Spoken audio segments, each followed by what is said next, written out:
ආයුබෝවන් යාළුවනේ හැමෝම සාදරයෙන් පිළිගන්න ආවේ channel එකට. ඔන්න අද අපි කතා කරන්න යන්නේ 2026 අවුරුද්දේ ඉන්දියානු සිනමාවේ ලොකුම සංදර්ශනයක් බවට පත් වුණු box office වාර්තා බිඳ හෙළමින් ප්‍රේක්ෂකයන්ව වැළඳගත් සුපිරිම ඇක්ෂන් කොමඩි සහ ඩ්‍රාමා චිත්‍රපටයක් ගැන. චිත්‍රපටයේ නම තමයි මා ඉන්ටි බෑන්ග්‍රම්. ඉතින් ඔයාලට මතක ඇති ඕ බේබි කියන සුපර් හිට් ෆිල්ම් එක. අන්න ඒ ෆිල්ම් එකෙන් පස්සේ අධ්‍යක්ෂණ බී.වී. නන්දිනී සහ අපේ ආදරණීය සමන්තා නැවතත් එකුණු තුන්වෙනි නිර්මාණය තමයි මේක. ඉතින් පැය දෙකයි මිනිත්තු 34ක් පුරා දිවෙන මේ ෆිල්ම් එකේ ප්‍රධාන චරිතය රඟපාන්නේ සමන්තා. ඉතින් මා ඉන්ටි බෑන්ග්‍රම් කියන්නේ ඇත්තට බලන්න වටින ෆිල්ම් එකක්ද?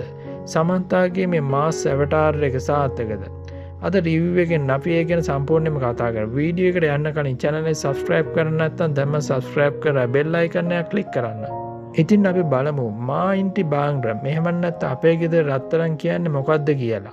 කතාවේ ප්‍රධාන චරිතය තමයි සුවන්නා. සුවන්නා කියන්නේ කසාද බැඳලා අවුරුදු දෙකකට පස්සේ තමන්ගේ මහත්තයා වන අනිරුද්ධගේ සාම්ප්‍රදායික පවුලේ අයව හමු වෙන්න යන අහිංසක ඉතාමත් ගෘහණියක් වගේ පෙනී සිටින කාන්තාවක්. ඉතින් අනිරුද්ධගේ පවුල කියන්නේ ඉතාම නීතිගරුක සිරිත් විරිත් අකුරටම රකින පවුලක්.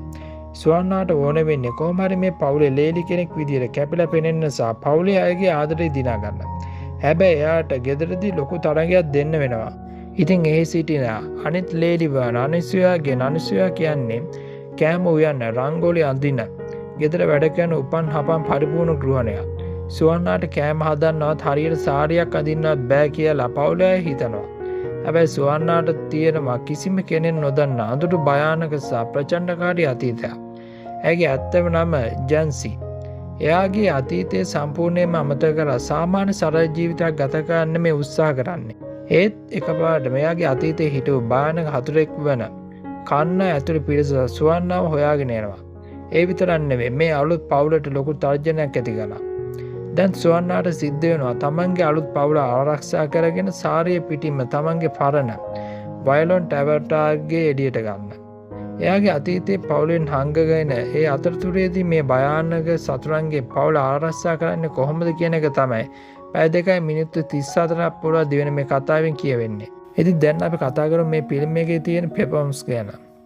පළමුව දේ තමයි සමන්තා රෝත් ප්‍රභු. මේ ෆිල්ම් එක සම්පූර්ණයෙන්ම සමන්තාගේ වන් වුමන් ෂෝ එකක් කිව්වොත් නිවැරදි. එයා එක පැත්තෙන් අහිංසක බයෙන් ඉන්න ගෘහණියක්ගේ චරිතය සූක්ෂම කරනවා.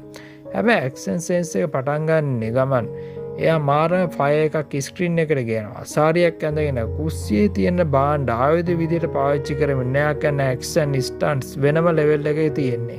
ඉතින් ඒ වගේම සුවන්නාගේ හොඳම යෙහෙළිය විදියට ඉන්නේ කිරන් මායි සහ අනිරුද්ධගේ පවුල අයට කතාව ලොකු කොමඩි සහ ඉමෝෂනල් සපෝට් එකක් දෙනවා. විශේෂයෙන්ම සුවන්නා කිරණාමයි එකතු වෙලා වුණාම let's come on කියන ෆන්ච් ලයින් එක ඔඩියන්ස් එකට මාරා ෆන් එකක් දෙනවා.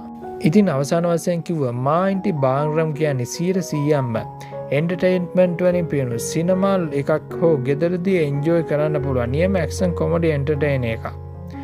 විශේෂයෙන් සමන්තාගේ ෆෑන්ස්ලාට සහ කොමර්ෂියල් මාස් ඇක්ෂන් මූවි වල බලන්න කැමති අයට මේක අතාරින්න බැරි එක්ස්පීරියන්ස් එකක් වෙයි. ඔයාලත් මා ඉන්ටි බෑන්ග්‍රම් ෆිල්ම් එක බැලුවද? සමන්තාගේ මේ මාස් ඇක්ෂන් අවතාර් එක ගැන ඔයාලට මොකද හිතෙන්නේ? පහලින් කමෙන්ට් සෙක්ෂන් එකේ ඔයාලා අදහස් දාගෙන යන්න. වීඩියෝ එක හොඳයි කියලා හිතනවා ලයික් කරන්න. යාළුවන්ට බලන්න ෂෙයා කරන්න. තවත් මේ වගේම සුපිරි මූවි රිවිව් එකකින් ළඟදීම හම්බෙමු. Have a great day. Goodbye.